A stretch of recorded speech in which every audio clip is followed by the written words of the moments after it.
तथागत भगवान बुद्ध का धम्म ये हर एक व्यक्ति के उत्थान के लिए है। बुद्ध धम्म का केंद्र बिंदु है मनुष्य। बुद्ध के सामने आदमी खड़ा है कि ये आदमी जन्मने के बाद मृत्यु तक कैसे कैसी अवस्था से गुजरता है और उसे कितनी दुख, कितनी परेशानियां, कितने संकटों से गुजरना पड़ता है। और जब देखते हैं हम कि कभी कभी व्यक्तिगत जीवन में भी वो अशांत हो जाता है, बेचैन हो जाता है।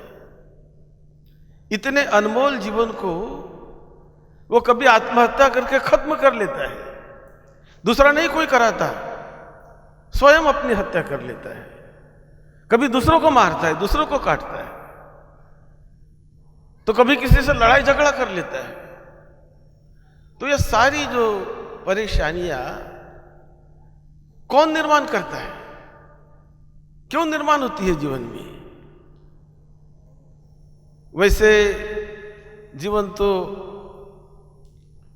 होश में आने के बाद जब वो देखता है कि सारे दुखों का सामना करते हुए ये संभालना, वो संभालना, परिवार को संभालना, तो ये जो परेशानियां ऐसी आती है क्या?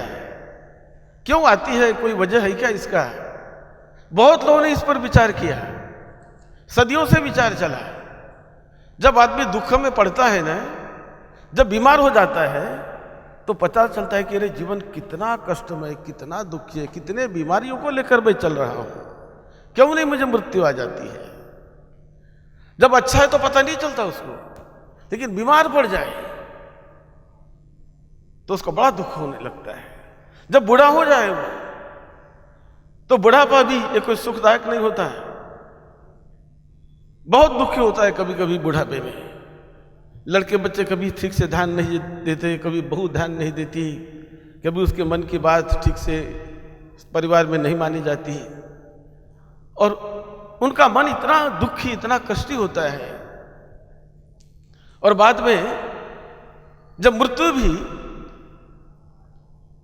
जब आती है, तो मृत्यु भी कोई सुखदायक नहीं होती, मृत्यु भी बड़ी दुख देने वाली है। तो बुद्ध ने विचार किया कि ये सारे दुख परेशानियों से क्यों आदमी जाता है, क्या कारण है, क्या वजह है? कोई इससे आदमी निकल सकता है क्या? कोई रास्ता है क्या? जब अपने आप आ रही और अपने आप चली जाएगी, अपने आप आ रही अपने आप चली जाएगी, कोई रास्ता है, कोई हम कर सकते हैं इसमें?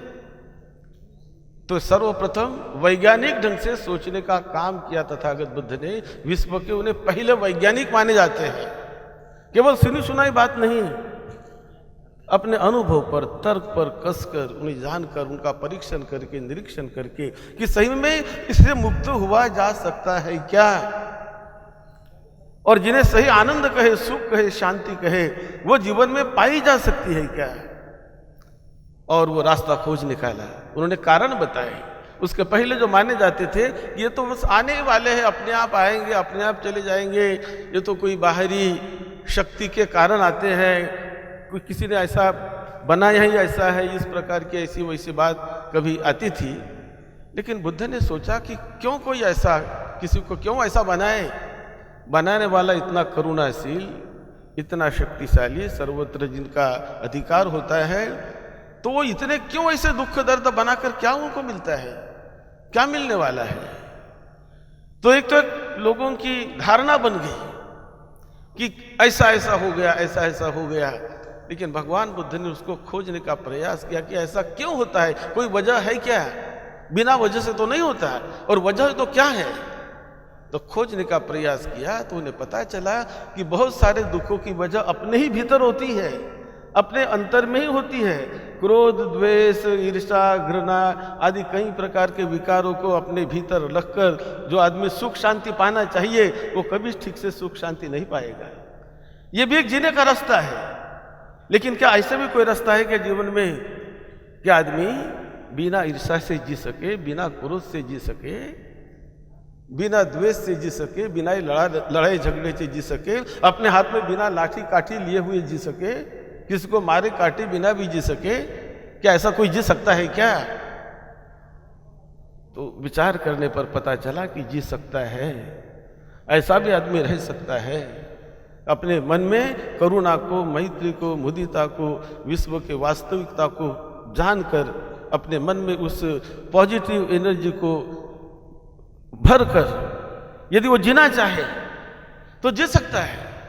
और उसके उन्होंने उदाहरण पेश किए, कई लोगों ने ऐसा जीवन जिया और अनंत सुख शांति को उन्होंने पाया, जीते जी पाया।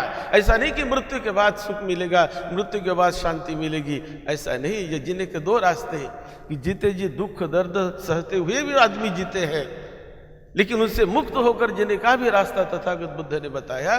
और वो बुद्ध का धम्म ये हर एक इंसान के लिए है, क्योंकि दुख से कौन छूटा है? यदि ठीक ढंग से वो चलने लगे तो सही मायने में अपने दुखों को कम करके, उस पर उन्हें मिनिमाइज करके, वो शांति को बढ़ाते हुए परम शांति का, निर्वाण का साक्षात्कार मरने के बाद कभी नहीं होता है। अर्हत्व का साक्षात्कार मरने के बाद कभी नहीं होता है। अर्हत्व जिसे कहते हैं, परम मुक्ति, निर्वाण, ये जीते जी पाया जाता है, जीते जी मिलता है। इसीलिए अर्हत सारिपुत्र, अर्हत मुद्गल लायन, अर्हत अनिरुद्ध, ये जीते जी अर्हत बने। और केवल अर्हत ही नहीं, उसके पहले की जो सीढ़ियां है, श्रोतापन्न, सकृदागामी, अनागामी और अर्हत। तो ये जो चारों श्रोतापन्न में आदमी जीते जी बन सकता है, सकृदागामी, अनागामी, अर्हत, ये चार स्टेजेस, उस मार्ग पर चलना और उस फल को पा लेना, तो सुख ही सुख का रास्ता है ना। दुख से निकलकर आनंद की सीढ़ियां ऊपर चढ़ते चढ़ते चढ़ते परम आनंद पर पहुंच जाना, परमोच्च ऊंचाई पर पहुंच जाना। और ये आदमी कर सकता है, ये कोई पशु पंछी नहीं, कोई जानवर नहीं, कोई पेड़ पौधे नहीं, क्योंकि आदमी के पास वो बुद्धि है, वो शक्ति है, जिसका उपयोग यदि वो करे, उसकी खोज में जाए तो पता चलता है। और पता चल के उस रास्ते पर चले तो सारे दुख से वो मुक्त हो सकता है। मेरे घर में क्यों लड़ाई झगड़ा होता है, क्यों मेरे लड़के बच्चों के साथ, बीवी बच्चों के साथ क्यों मैं लड़ते रहता हूं? यदि वो सोचे लड़ने वाला व्यक्ति, तो पता चलेगा कि मुझ में ही कुछ दोष है, मुझे निकालने उस दोष, मेरे परिवार के मुझे सुखमय आनंदमय परिवार बनाना है। यदि ऐसा सोचे वो, तो बना सकता है उस परिवार को नंदन वन आनंदमय सुखदायी परिवार बना सकता है, दूसरा कोई नहीं बनाएगा। मेरे समाज को सुधारना है, मैं चाहता हूं कि जो महापुरुष हो गए, उन्होंने स्वयं प्रयास किया, समाज का दुख दर्द झेला, और झेलकर संत कबीर जैसे व्यक्ति, संत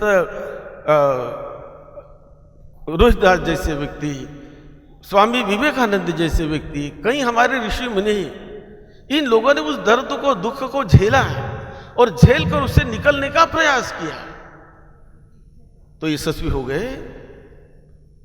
उन्होंने पाया कि मनुष्य जीवन बड़ा ही मंगलमय है, बन सकते, करा सकते, हम सारे दुखों से मुक्त हो सकते हैं, वो शक्ति आपके पास है। तो वही जानो, समझो, उस सत्य को जानो, वैज्ञानिक ढंग से जानो। और ये जो बुद्ध ने बात बताई, और आज हम देखते हैं कि हम जो विकास करते हैं, अपने बुद्धि का उपयोग करके ही आदमी विकास कर सकता है। बुद्धि का उपयोग नहीं किया तो अपने आप हमारे शहर के रोड नहीं बनने वाले, अपने आप हमारे नदी पर ब्रिज नहीं बनने वाला, वो ब्रिज हमें बनाना पड़ता है, रास्ते हमें बनाने पड़ते हैं, शहर का सैनिटाइज, शहर का सारा आधुनिकीकरण हमें करना पड़ता है। तो ये हम करेंगे, मैत्री भावना से करेंगे, एक दूसरे को सुख बांटेंगे कि मेरे वजह से किसी को दुख ना हो, दर्द ना हो। ये बहुत बड़ी अच्छी बात तथागत बुद्ध ने बताई कि मेरी वजह से किसी को दुख ना हो। तो इस प्रकार मेरी वजह से मैं देना चाहूं तो शांति दूं, आनंद दूं, मैत्री दूं, करुणा दूं। तो यही जो चार जो बातें हैं, करुणा, मैत्री, मुदिता, ये कितनी ऊंची चीज है ये। और ये केवल किताब में ना रहे, ये केवल हमारे पढ़ने में ना रहे, तो हमारे व्यवहार में आ जाए। 10 पारमिताओं की बात जो तथागत बुद्ध ने कही, कितनी ऊंची बात है, हर एक इंसान उसे हासिल कर सकता है, और जो भी हासिल करेगा बड़ा बन जाएगा। तथागत भगवान बुद्ध ने 38 महामंगल की बात कही ये महामंगल पेड़ पौधों के लिए नहीं है।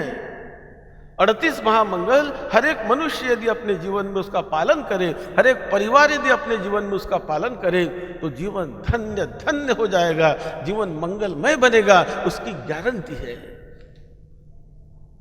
वो कोई चल के देखे। और यह धम्म होता है, धम्म यूनिवर्सल एवरलास्टिंग। धम्म कभी मरता नहीं। ये त्रिसर्व पंचशील ये कभी मरने वाले नहीं हैं। ये त्रिसर्व पंचशील आज भी उसका उपयोग है। त्रिसर्व पंचशील का उपयोग सम्राट अशोक के काल में भी था, बुद्ध के काल में था। राजा प्रसेनजित ने उसको लिया, राजा बिंबिसार ने लिया, वो उस रास्ते से चलते रहे, सम्राट अशोक चलते रहे, तो खत्म नहीं हुए।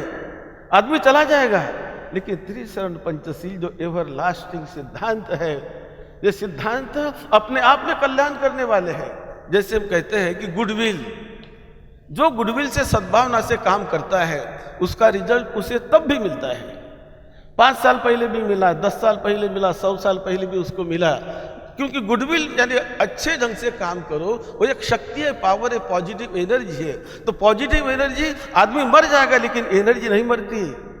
पॉजिटिवनेस रहता है, और उस पॉजिटिवनेस को लेकर जो भी चले उसका कल्याण होगा, जीवन मंगलमय बनेगा। इसलिए तथागत बुद्ध की वाणी कोई विशेष संप्रदाय के लिए नहीं, कोई विशेष जाति के लिए नहीं, वर्ग के लिए नहीं। बुद्ध तो पहले व्यक्ति थे कि जिन्होंने उसके पहले बुद्ध के समय जो जातीयता थी, वर्ग थे, पंथ थे, भगवान बुद्ध के समय 62 प्रकार के धर्म थे, एक ही नहीं 62 धर्म, 62 प्रकार की विचारधाराएं। और इतने सब होने के बावजूद भी तथागत बुद्ध किसी से लड़े नहीं, किसी से झगड़ा नहीं किया, किसी से विवाद नहीं किया, और सत्य समझाते हुए कई लोग उनसे आकर मिले, उस रास्ते से चले, और उन्होंने अपना उत्थान किया, अपना मंगल किया। सब लोगों ने मिलकर जो ये प्रयास करके जो ये आयोजन किया, मैं सबको बहुत बहुत धन्यवाद देता हूँ। सबका मंगल हो, सबको उसका पुण्य मिले। और ये मानवता की सेवा है, धम्म की सेवा यानी मानवता की सेवा है, उसका महान पुण्य आपको मिलता रहे। यही मंगल भावना, यही मंगल मिलती, सबका मंगल हो।